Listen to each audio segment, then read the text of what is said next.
First, let me congratulate BESA. You started in 1993. I started the Middle East Forum in 1994. I hope you'll join me next year in our celebrations. My topic is Islamism. Islamism is the effort to apply Islamic law in its totality in extreme fashion for everybody. The surge of Islamism began roughly 40 years ago, 1973 or so, when three states in particular, Libya, Saudi Arabia, and then Iran, turned towards Islamism and towards spreading Islamism. It grew and it grew from opposition to power in Iran, Sudan, Afghanistan, Bangladesh, Turkey, Tunisia, Egypt. It looked like this success would keep going on and on. It is my thesis, tentative, but my thesis to you, that Islamism has peaked, that we are likely to see it go down now. There are two major changes that have taken place that lead me to this conclusion, both very, very recent, indeed as of this summer. In Turkey, you saw a government that was brilliant over a decade, did everything right, basically, and now is surrounded by problems, the AKP Erdogan government. In Iran, you see fairly elected or chosen by the supreme leader, the least aggressively Islamist of the candidates win the presidency. In Egypt, Morsi is gone after 1 year as a result of the largest political demonstration in human history. In Tunisia, the Islamist government just resigned a few days ago as a result of its many mistakes. Sudan has just seen the last couple of weeks significant demonstrations that could lead to revolt.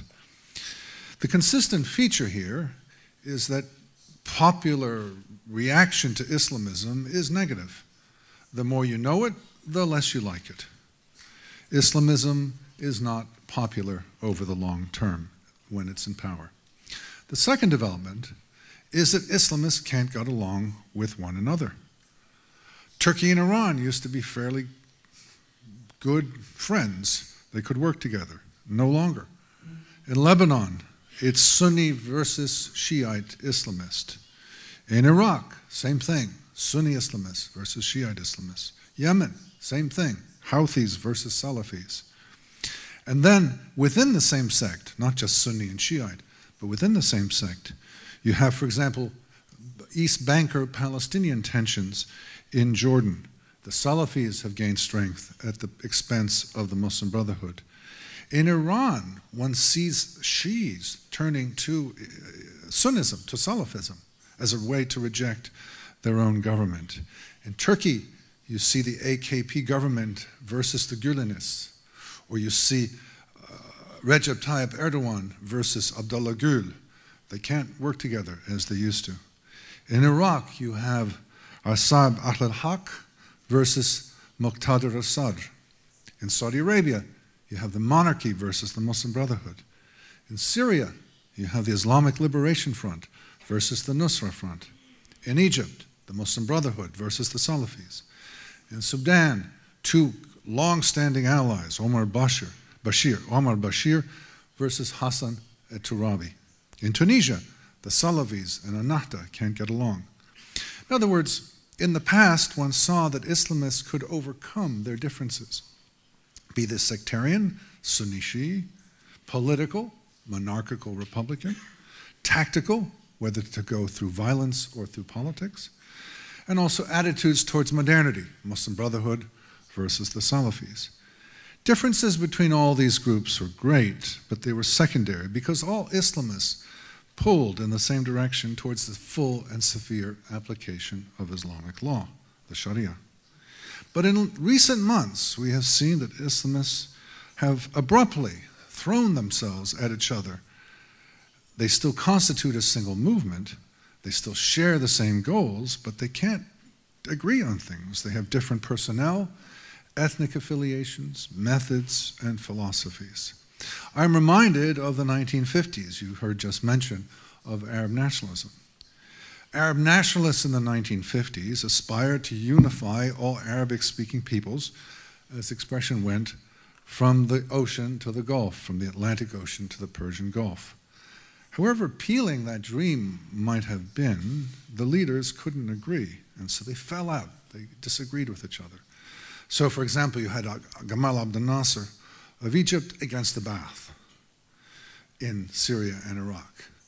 And then you had the Ba'ath of Syria against the Ba'ath of Iraq. Then you had the Sunni Syrian Ba'athists against the Alawi Syrian Ba'athists.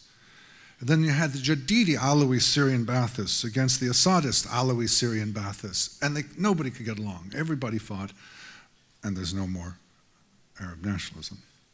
Every effort at an Arab union failed.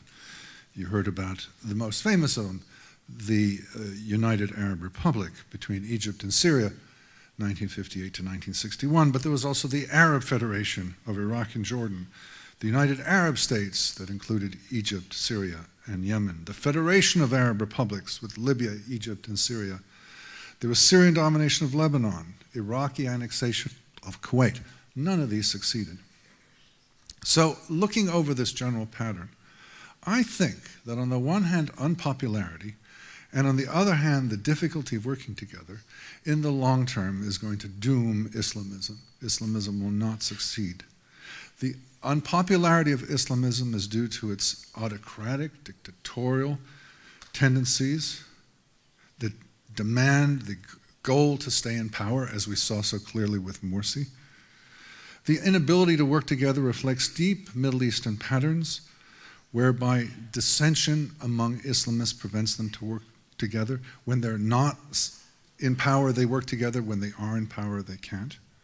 Should these tendencies hold, the Islamist movement is doomed, like fascism and communism, to be no more than a civilizational threat, inflicting immense damage, but not succeeding in the long term. Barbaric movements, all three of them, fascistic, communistic, and Islamist, but just as the first two failed, I think the third will as well.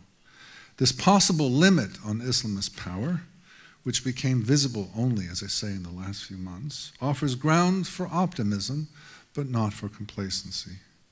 Even if things look brighter than a year ago, trends can quickly turn around.